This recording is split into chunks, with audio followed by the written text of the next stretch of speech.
नमस्कार, आप देख रहे हैं मीडिया तंत्र में आपके साथ चित्रा। आइए करते हैं खबरों की शुरुआत। पत्रकारों एवं लैब टेक्नीशियन के ऊपर लूट व अपहरण के झूठे आरोपों को लेकर क्षत्रिय पवार समाज में भारी आक्रोश। न्यायपालिका का सिद्धांत कुछ इस तरह काम करता है कि हजारों दोषी छूट जाएं, परंतु एक निर्दोष व्यक्ति को सजा ना हो पाए या फिर उन्हें झूठा ना फंसाया जाए। साथ ही न्यायपालिका प्राकृतिक न्याय के सिद्धांत के अनुरूप कार्य करता है, जिसमें दोनों पक्षों को सुने बिना किसी पर भी कोई झूठी शिकायत दर्ज ना की जाए, वह भी वैसे लोगों पर जिनके द्वारा समाज में हो रहे भ्रष्टाचार को जनता के सामने लाने का कार्य किया जाता है, लेकिन जिनके ऊपर कभी भी कोई क्रिमिनल रिकॉर्ड ना हो, सिवाय मिलिंद ठाकरे को छोड़कर, जिनके द्वारा मोहगांव निवासी ठेकेदार की गुणवत्ता विहीन कार्यों को लेकर खबर प्रकाशन किया गया था, जिसको लेकर शिकायतकर्ता से झूठी एफआईआर दर्ज करा दी गई। वहीं झूठी शिकायत में बनाए गए आरोपी पैथोलॉजी संचालक ढाल सिंह चौधरी, जिनके द्वारा समाज हित में क्षेत्र में कई सारे कार्य निस्वार्थ रूप से किया जाता है। साथ ही इस भीषण कोरोना काल में भी अपनी जान को जोखिम में डालकर लोगों की स्वास्थ्य सेवा की गई, जिन्हें भी झूठा फंसा दिया गया या फिर इन्हें साजिश का शिकार बना दिया गया। इसके अलावा अन्य लोगों को भी जिनका कभी किसी भी आपराधिक प्रवृत्ति में नाम नहीं है, जिन्हें भी आरोपी बना दिया गया, जिसको लेकर क्षत्रिय पवार समाज में भारी आक्रोश व्याप्त है। हेलो दोस्तों, मैं मिलिंद ठाकरे। आप सबको तो पता चल ही गया होगा कि मैं और मेरे साथ के 8 लोगों पर मामला पंजीबद्ध किया, माचगंज थाने में पंजीबद्ध किया गया है। दोस्तों, पता है, क्रिमिनल इंसान बनता नहीं है, बनाया जाता है। कुछ रसूखदार नेता, कुछ रसूखदार पत्रकार और कानून अगर अपने पद का दुरुपयोग करने लग जाए या दबाव में काम करने लग जाए तो आम इंसान को भी क्रिमिनल बना सकती है। नई बात नहीं होती है।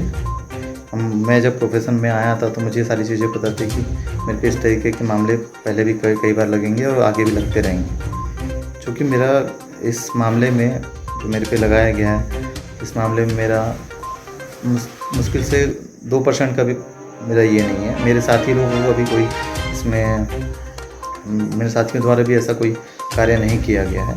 उनका पहले से दोस्त था, वो साथ में घूम रहा है, साथ में खा रहा है, पुराना कुछ उनका लेन देन था। उसके बाद उन पर अपहरण का मामला बना दे रहा है, दबाव बस बनाया जा रहा है। रही बात मेरी, तो मैं उस दिन, जिस दिन की घटना बताई जा रही है, उस दिन मैं जिस जगह पे मेरे साथियों के साथ मैं मुलाकात किया, टोकाम पटले, टेमरे जी, जितेन टेमरे और अन्य साथी लोग जो थे, उनसे मैं पहले से परिचित हूँ। जिस जगह पे मैं इनकी मुलाकात किया वो मेरे रिश्तेदार का घर था। मैं उनसे मिलने के लिए रुका, वो वहाँ पे पहले से मौजूद थे। मुश्किल से 15-20 मिनट की मेरी मुलाकात हुई। 15-20 मिनट, आधे घंटे से ज़्यादा मैं उनके साथ रहा नहीं। और उसके बाद मेरे पे ऐसे मामले लगा दिए गए जैसे मैंने ही पूरा षड्यंत्र किया हो, मैंने ही पूरी साजिश की हो, मैंने ही ये सारा चक्रव्यूह रचा हो। अभी भी जिस तरीके के मामले बना करके, अभी भी जिस तरह मेरे को जानकारी लगी है कि रामकिशोर कावरे जी द्वारा एसपी साहब पे इतना दबाव बनाया जा रहा है कि किसी भी तरीके से सबको छोड़ो मगर मिलिंद को गिरफ्तार करो। तो मिलिंद इतना बड़ा क्रिमिनल हो गया क्या कि आपको दबाव बनाने की जरूरत पड़ रही है? आप एक मंत्री हैं। आप मिलिंद ने क्या किया? सिर्फ समाचार प्रकाशित किया, वो भी आप एक पद में हैं, आपके पद से हट करके अगर कुछ काम हो रहे हैं तो उसको लेकर सवाल ही तो किए हैं। और क्या किया है? कुछ पर्सनल चीज़ें मैंने आपकी कभी लिखी है, पर्सनल चीज़ें कुछ कहा हो तो बताइए।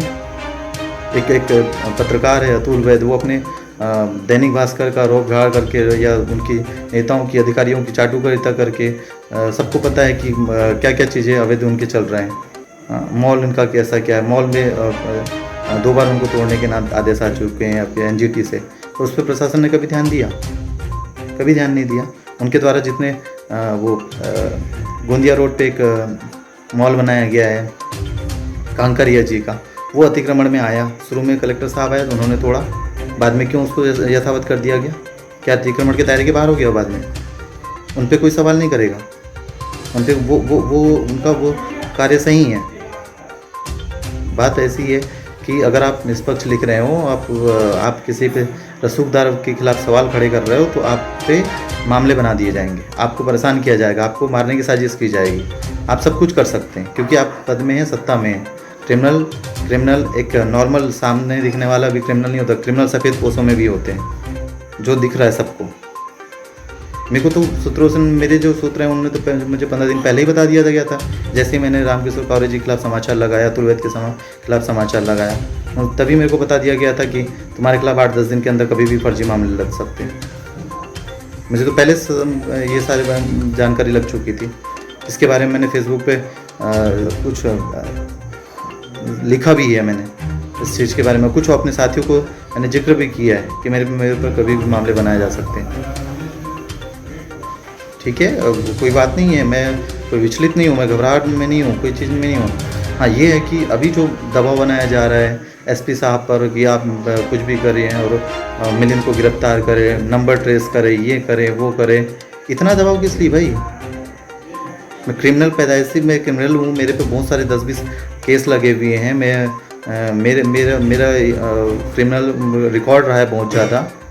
किस लिए, किसके दबाव में एसपी साहब ये सारी चीज़ें कर रहे हैं? मेरे को तो जानकारी लगी कि एसपी साहब को रामकिशोर कावरे जी ने दबाव बनाया, तब मेरे पे मामला बना, अन्यथा मेरे पे बनता नहीं। और मेरे जो साथी हैं, मेरे को फंसाने के चक्कर में उन साथियों को लपेटा गया, उन साथियों पे भी केस बनाया गया, जो 8 लोग और हैं अन्य उन पे। तो मिलिंद ठाकरे इतना ज़्यादा ये हो गया, उनका लिखना इतना ज़्यादा करने लग गया है कि आपको सच हजम नहीं हो रहा। अगर नहीं हो रहा है तो आप अपनी कार्यप्रणाली सुधारिए। आम इंसान कानून व्यवस्था पे, न्यायपालिका पे विश्वास करता है। एसपी साहब से भी मेरे सवाल हैं कि क्या कानून व्यवस्था किसी के दबाव में आकर के होती है, निष्पक्ष हो सकती है? क्या किसी एक नेता ने अप्रोच लगाया और आप किसी भी मामले बनाने तैयार हो जाएंगे बिना विवेचना के, बिना इसके? अगर ऐसा है तो ऐसे कितने मामले हैं, कितने शिकायतें आपके पास अभी तक में आई हैं जिस पे बिना जांच करे आपने एफआईआर दर्ज कर ली? आप इस चीज़ का भी जवाब दीजिए। आप शहर के जिम्मेदार पद में बैठे हुए हैं, आपको रिस्पॉन्सिबिलिटी दी गई है कानून व्यवस्था बनाने के लिए, तो आपको भी ये सारी चीज़ें पे जवाब देना चाहिए कि आपने कितने मामले पे तुरंत कार्रवाई करें, आपने कितने मामले में अभी शिकायतों अभी पेंडिंग चल रही है, जांच चल रही है, उनकी जांच क्यों निष्पक्ष नहीं हो पा रही है? मेरे जो सूत्र मुझे अभी बता रहे हैं कि आपको तो अगर आप बाहर मिल गए, आप अभी जो आप प्रहरी काट रहे हैं या जो भी बाहर मिल गए, तो आपको तो आप या तो बाहर मरवाने की साजिश होगी या तो गिरफ्तारी करके जेल के अंदर मरवा दिया जाएगा। और ये बताने की मुझे ज़रूरत नहीं, शहर के सारे लोगों को पता है कि रामकिशोर कावरे जी का बैकग्राउंड क्या है, उनके भाई कुमार कावरे का बैकग्राउंड क्या है और अतुल वैद क्या काम करते हैं। बताने की मुझे ज़रूरत नहीं है, सारे शहर को लोगों को पता है। और मैं आज स्पष्ट रूप से, सार्वजनिक रूप से बोल रहा हूँ, स्वीकार कर रहा हूँ कि मगर मेरे साथ कोई भी अनहोनी होती है, चाहे वो मेरे गिरफ्तारी के बाद हो या गिरफ्तारी के पहले हो, तो उसके लिए पूर्ण रूप से जिम्मेदार रामकिशोर कावरे, उनका भाई कुमार कावरे, जो कि एक मर्डर केस में पहले भी जेल जा चुके हैं और पेरोल में अभी बाहर चल रहे हैं, वो और अतुल वैद पर जिम्मेदार होंगे। मेरे जो सूत्र मुझे बता रहे हैं कि तुमको मतलब जो साजिश की जा रही है, या तो आपको जेल से नहीं छूटने दिया जाएगा, या तो आपको बाहर मरवा दिया जाएगा, या तो आपको जेल के अंदर मरवा दिया जाएगा और इसको एक घटनाक्रम दिखा दिया जाएगा।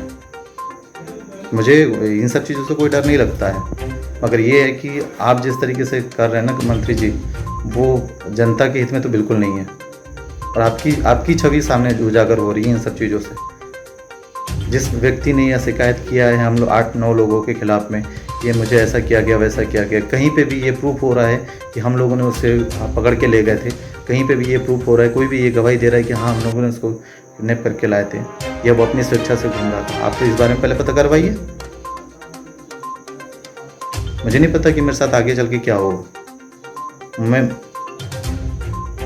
जानकारी लगी मुझे कि भी आपका नंबर ट्रेस करके आपके घर वालों को परेशान करने की कोशिश की जा रही है। आपके दोस्तों, मुझे परेशान करने के लिए, मुझे गिरफ्तार करने के लिए मेरे परिवार वालों पे दबाव बनाने की कोशिश की जा रही है। पता चला है कि मेरे सारे अकाउंट को होल्ड किया जा रहा है, मेरे सारे नंबर ट्रेस किए जा रहे हैं, मैं जिन जिन संपर्क में रहता हूँ मेरी फैमिली के नंबर ट्रेस किए जा रहे हैं।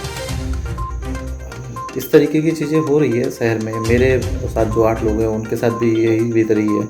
इनने जो 8 लोग हैं उनमें से अधिकांश लोग भाजपा के कार्यकर्ता भी हैं उसमें कुछ समाज के समाज सेवी भी हैं, कुछ ऐसे लोग हैं जो लैब टेक्नीशियन का काम करते हैं और समाज हित में काम करते हैं। मगर ऐसा है कि मुझे ऐसा लगता है कि जिस तरीके से मेरे पास जानकारी आ रही है मंत्री जी, एक विशेष समाज को या पवार समाज को टारगेट करके काम कर रहे हैं। मुझे तो यही अनुभव हो रहा है अब तक में।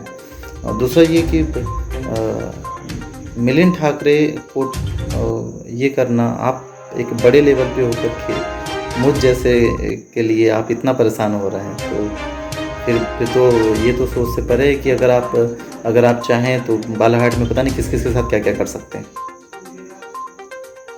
आप नेता हैं, आप समाज सेवी हैं, आप जनता के हित के लिए नेता बने, और आपके काम तो बिल्कुल ऐसे नहीं लग रहा। जो आप व्यवस्था की बात करते हो तो प्रशासनिक व्यवस्था होती है, वो प्रशासन करता ही, माध्यम आप होते हैं, क्योंकि सारे नेताओं के ऊपर इस तरीके से ही काम होता है। मगर जिस तरीके से आप मेरी गिरफ्तारी को लेकर के एसपी साहब को दबाव बना रहे हैं, मेरी जो जानकारी में आ रहा है, तो मेरी जानकारी में जो आ रहा है कि आप मुझे मरवाने का षड्यंत्र कर रहे हैं, आपके भाई कुमार कावरे मुझे मरवाने का षड्यंत्र कर रहे हैं, अपने लड़कों को इधर उधर दौड़ा रहे हैं, बस पुलिस प्रशासन को मुझे ढूंढवाने में लगे हुए हैं पुलिस प्रशासन के द्वारा। तो खैर कोई बात नहीं, ये ठीक है, आप करवा लीजिए। आप सत्ता में हैं, आप पद में हैं, आप जैसा चाहे करवा सकते हैं, क्योंकि प्रशासनिक अधिकारी आपकी सुनेंगे, निष्पक्ष तो हो नहीं सकते, वो आपके दबाव में ही काम करेंगे, ये तय है, ये सबको पता है।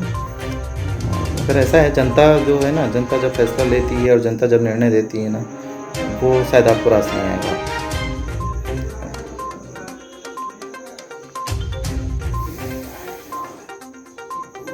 मैं सार्वजनिक रूप से बस यही कहूँगा कि मेरे साथ किसी भी प्रकार की अनहोनी होती है, किसी भी प्रकार की घटना होती है, या मेरी मृत्यु किसी भी प्रकार से होती है, तो उसके पूर्ण रूप से जिम्मेदार मंत्री रामकिशोर कावरे रहेंगे, उनका भाई कुमार कावरे रहेगा और अतुल वैद रहेगा। कुमार कावरे इसलिए रहेंगे क्योंकि उनके सगे भाई हैं, और चूँकि एक मर्डर केस में पहले भी जेल जा चुके हैं और वर्तमान में पैरोल में चल रहे हैं, तो उनके लिए कोई आम बात नहीं होगी किसी का मर्डर करवाना।